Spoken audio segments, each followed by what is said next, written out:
云林大比兴安社区的志工，甲长辈做手工导游。老大人第一届食到家己所做的导游，拢讲真新鲜、真趣味。 一步一步看教，阿公阿嬷家己做导游，这是大比兴安社区发展协会职工特别替视大人安排课程。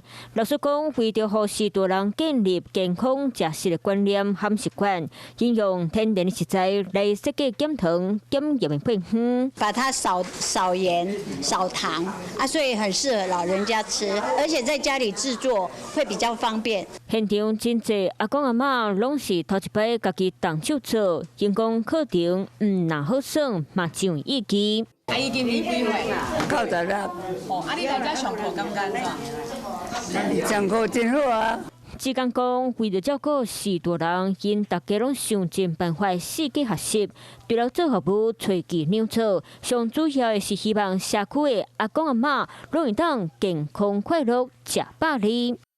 Hello， 大家好，我是林文。想要抢先掌握最及时的新闻资讯吗？赶快订阅、按赞、开启小铃铛，锁定华视新闻的 YouTube 频道。